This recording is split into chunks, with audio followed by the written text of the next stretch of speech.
na parte de segunda-feira. Um culto inesquecível. É óbvio, inesquecível porque Jesus Cristo foi quem realizou o culto. Na presença de Jesus Cristo, uma experiência inesquecível aconteceu na sinagoga de Cafarnaum e verdades espirituais foram apresentadas neste culto em Cafarnaum. Vamos ler então Marcos capítulo 1. Marcos capítulo 1, vamos ver os versos 21 até o verso 28. Entraram em Cafarnaum e logo no sábado, indo ele à sinagoga, ali ensinava. Que dia Jesus Cristo ia à igreja? Aos sábados. Ele frequentava a igreja aos sábados. Não foi uma vez, não foi porque a porta estava aberta, não foi só para agradar os judeus. Ele frequentava a igreja aos sábados. Este texto de Marcos capítulo 1, verso 21, ele é complementado pelo texto de Lucas.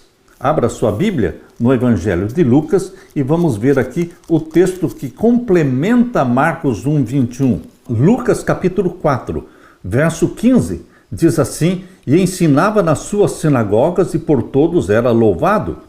E chegando a Nazaré, onde foi criado, entrou num dia de sábado, segundo o seu costume, na sinagoga e levantou-se para ler. Queridos, aqui em Lucas capítulo 4, verso 16, diz que Jesus Cristo tinha por costume, por hábito, ir à igreja aos sábados.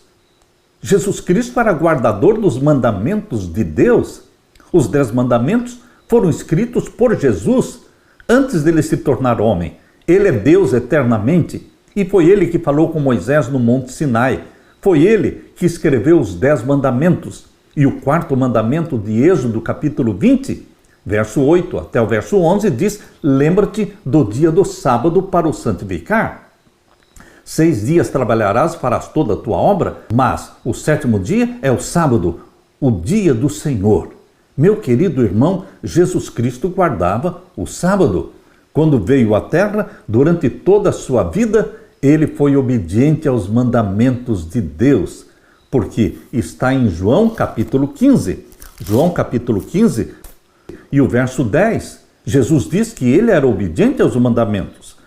Aqui diz: Se guardardes os meus mandamentos, permanecereis no meu amor, do mesmo modo que eu tenho guardado os mandamentos do meu Pai e permaneço no seu amor. Jesus diz: eu tenho guardado os mandamentos do meu Pai. Por isso, ele ia à igreja aos sábados. E hoje, muitas pessoas acham que não precisam guardar o sábado. Ora, Jesus nos deu o exemplo. Primeiro, ele nos deu a lei, os 10 mandamentos. Depois, ele nos deu o exemplo. Ele mesmo guardando o sábado, semana após semana. Desde a infância, ele foi ensinado por Maria a observar o sábado. Portanto, meu querido irmão, quando nós lemos Marcos capítulo 1 e o verso 21, onde menciona que Jesus Cristo, chegando em Cafarnaum, foi num sábado à sinagoga e ali ensinava, isso não era uma coisa esporádica, não era uma coisa que ele fazia de vez em quando, mas era um costume, era um hábito semanal. Todos os sábados, Jesus estava na sinagoga.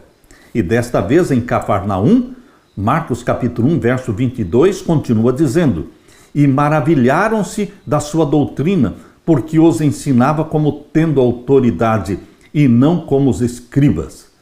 Em outras palavras, os escribas não ensinavam com autoridade. O que dava autoridade para Jesus? Ele vivia o que ele pregava. E ele pregava com determinação, com convicção. Os escribas não viviam aquilo que eles pregavam. Por isso não tinham autoridade. Mas Jesus tinha autoridade, ele era batizado pelo Espírito Santo. E o verso 23, E estava na sinagoga deles um homem com um espírito imundo, ou seja, um endemoniado, o qual exclamou dizendo: Ah, que temos contigo, Jesus Nazareno? Vieste destruir-nos? Bem sei quem és, o Santo de Deus. Os demônios conhecem Jesus. Os demônios sabem que Jesus Cristo existia na eternidade como Deus. Os demônios sabem que foi Jesus Cristo lá no céu quem lutou contra Satanás. um terço dos anjos ao lado de Satanás. Eles lutaram contra Jesus Cristo, que tinha ao lado dele 2/3 dos anjos. E houve batalha no céu. Apocalipse capítulo 12, verso 7, diz que houve batalha no céu e Satanás e os seus anjos foram expulsos do céu. Apocalipse 12, verso 7. Meu querido irmão, os demônios sabem quem é Jesus. É o Santo de Deus. Esta foi a palavra que saiu da boca do demônio. Bem sei que és o Santo de Deus. Queridos, Jesus Cristo é Deus. Aqui diz o verso 25, e repreendeu Jesus dizendo, cala-te e sai dele. E então o espírito imundo, convulsionando-o e clamando com grande voz, saiu dele. E todos se admiraram a ponto de perguntarem entre si, dizendo, que é isto? Que nova doutrina é esta? Pois com autoridade ordena aos espíritos imundos e eles lhe obedecem. E logo correu a sua fama por toda a província da Galileia. Queridos, Jesus tinha autoridade porque ele nasceu do Espírito e ele foi batizado pelo Espírito. Você, meu irmão, minha irmã, você pode ter autoridade. Você nascendo do Espírito Santo. Quem nasce da água e do Espírito, nasceu do Espírito. Mas você também pode ser batizado pelo Espírito Santo. O Espírito Santo possui a sua mente. E quando você fala, não é você falando, é o Espírito Santo falando pela sua boca. E você vai falar e vai ensinar com autoridade. E você vai ordenar e os demônios vão sair. Você vai dar a ordem em nome de Jesus e eles terão que fugir. Porque os demônios não resistem o nome de Jesus. Porque Jesus é o grande vitorioso. A ordem para que o demônio saísse do homem é totalmente compreensível. Mas o que dizer da ordem? Cale-se, ou seja, não fale mais. Nessa história surge um tema bastante marcante no Evangelho de Marcos. O apelo de Jesus ao silêncio sobre quem ele era. Os estudiosos chamam isso de o segredo messiânico. O pedido de silêncio faz sentido por causa das conotações políticas que as expectativas messiânicas tinham em sua época. Era arriscado afirmar ser o Messias. No entanto, junto com os apelos ao silêncio, encontramos revelações inconfundíveis de quem é Jesus. Com o tempo, ficou claro que a identidade de Jesus não podia ser escondida e a verdade de quem ele era se tornaria o centro do Evangelho. As pessoas precisam não apenas saber quem é Jesus, mas também abraçar, aceitar a Jesus como Salvador e como Senhor na vida delas. Existem momentos em que é prudente não apresentar às pessoas toda a verdade presente. Você concorda? É óbvio. Jesus Cristo fala de uma revelação progressiva. Nem tudo Jesus Cristo falava de uma só vez. Assim também hoje, nós não poderemos falar tudo de uma só vez. A revelação da verdade ela é progressiva.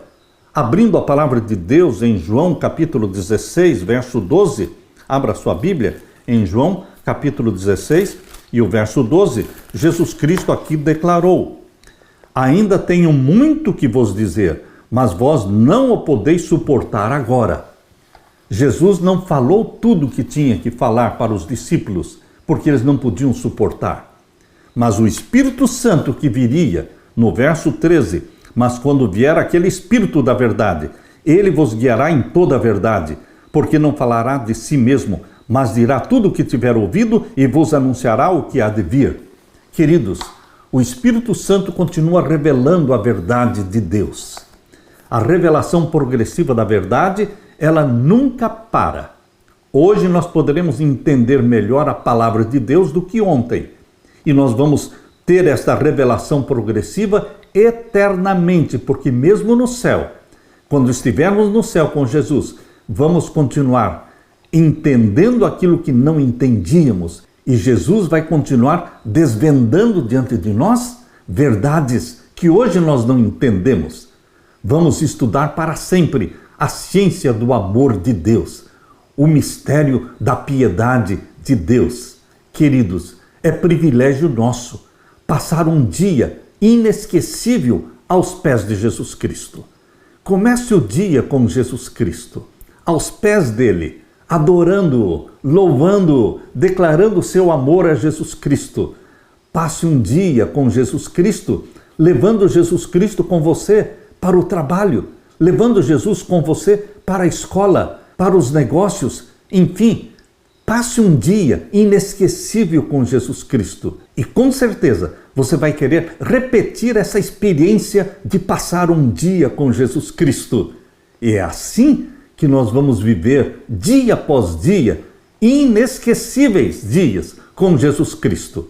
Isto se chama o processo da santificação, quando nós decidimos viver cada dia, desde que acordamos até o momento em que dormimos, passarmos o dia todo com Jesus Cristo, em comunhão com Ele, meditando nele, pedindo a unção do Espírito Santo. Jesus Cristo quer viver em você e em mim. Aleluia!